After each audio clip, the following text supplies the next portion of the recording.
మాజీ ప్రధాని మన్మోహన్ సింగ్ మృతికి వైసీపీ నేతలు సంతాపం తెలిపారు. వైసీపీ క్యాంప్ ఆఫీసులో మాజీ మంత్రి బొత్స సత్యనారాయణ, ఝాన్సీ, గుడివాడ అమర్నాథ్, రవిబాబు తదితర నేతలు పూలమాల వేసి ఘన నివాళులర్పించారు.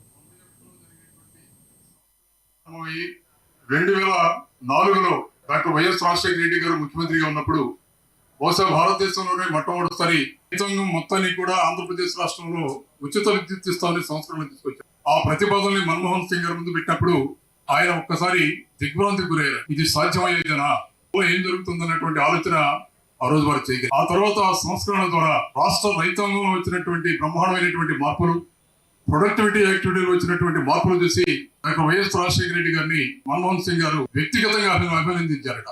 ఈ సంస్కరణలో భారతదేశంలో ప్రధానంగా రైతాంగంలో విప్లవాత్మకమైనటువంటి మార్పులు వస్తున్నాయి. దీన్ని దేశం మొత్తం ప్రవేశపెడితే బాగుంటుందన్నటువంటి ఆలోచన చేసినటువంటి మరి ఏ పార్టీ అయినప్పటికీ ఆయన ఒక స్టేట్స్మెన్ గా, ఒక పార్టీకి సంబంధించిన వ్యక్తిగా కాకుండా ఈ దేశానికి ఉన్నటువంటి కొంతమంది ముఖ్య వ్యక్తుల్లో ఎలాగైతే మనం సైన్స్ లో అబ్దుల్ కలాం గారిని మనం కీర్తించుకుంటామో, అలాగే ఈ రోజు ఎకనామిక్ రిఫార్మ్స్ లో, దేశానికి ఫైనాన్షియల్ రిఫార్మ్స్ లో వారు చేసినటువంటి నిర్ణయాలు ఈ రోజు దేశాన్ని ఈ స్థాయిలో నిలబెట్టే, ఈ రోజు ప్రపంచ దేశాలతో పోటీ పడేటువంటి దానికి